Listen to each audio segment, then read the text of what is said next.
Joshua chapter 11. When Jabin, the king of Hazor, heard about this, he sent to Jobab, the king of Madon, to the king of Shimron, to the king of Shimron, to the king of Akshaph, to the king of Akshaph, to the kings from the north who lived in the mountains, in the Arabah south of Chinneroth, in the western slopes, and in the highlands of Naphath Dor, and in the highlands in Naphath Dor in the west, to the Canaanites who lived in the east and the west, to the Amorites, the Hittites, the Perizzites, the Jebusites, who lived in the mountains, and to the Hivites who lived below Hermon in the land of Mizpah.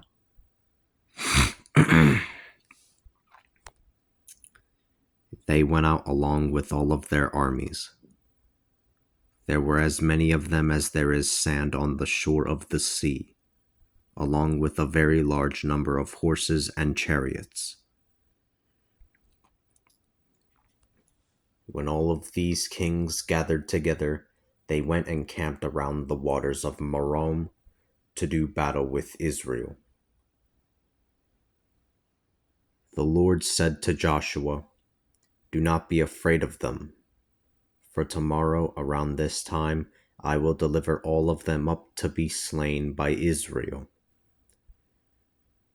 You are to hamstring their horses and burn their chariots." Joshua and the whole army with him surprised them at the waters of Merom, and attacked them.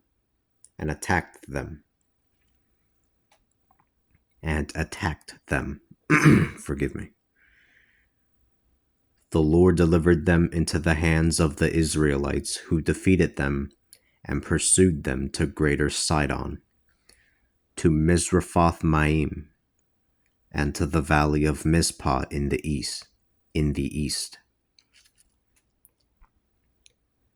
They continued to slay them until there were no survivors. Joshua did as the Lord had directed. The horses were hamstrung, and the chariots were burned.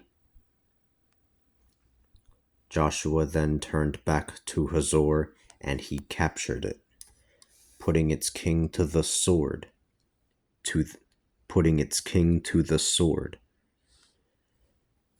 Hazor had been at the head of all of those kingdoms.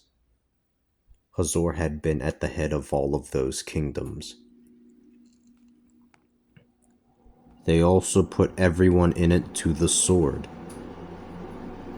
They totally destroyed it, not leaving any survivors, and they burned Hazor to the ground. Joshua captured all of these cities and their kings, and he put them to the sword. He totally destroyed them, as the Lord had commanded Moses, his servant.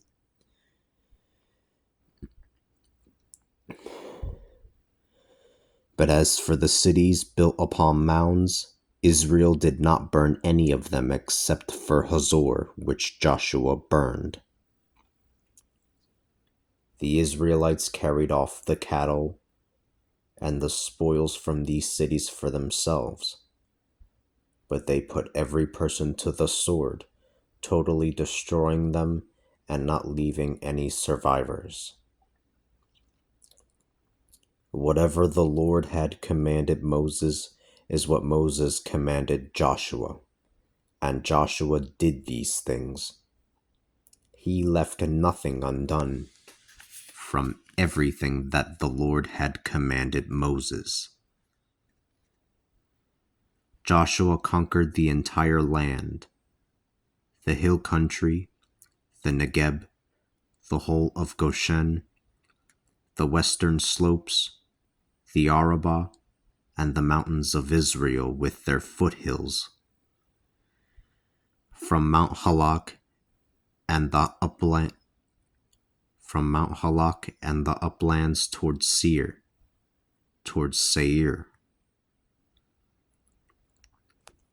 From Mount Halak and the uplands towards Seir, up to Baal Gad, in the valley of Lebanon, beneath Mount Hermon.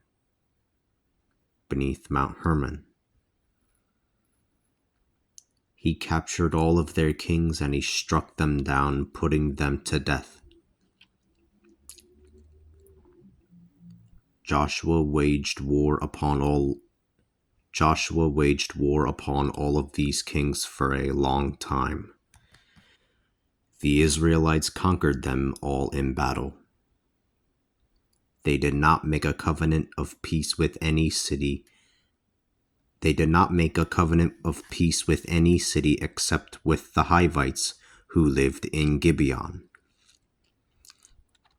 It was the Lord himself who had hardened their hearts so that they fought against Israel, and thus he might totally wipe them out, exterminating them without mercy, as the Lord had commanded Moses to do.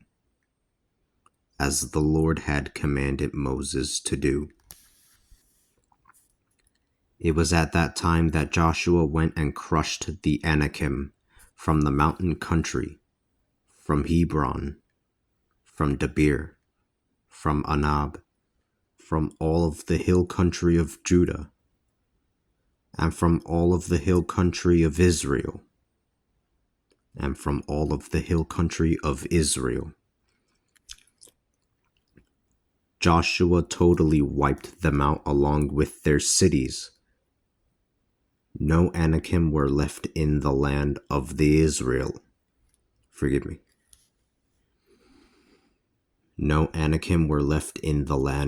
Israelites. The only ones who survived lived in Gaza, Gath, and Ashdod. So Joshua conquered the entire land, just as the Lord had directed Moses to do.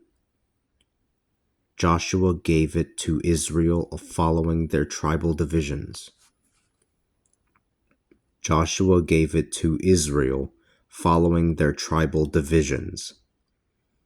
And there was a respite from fighting in the land.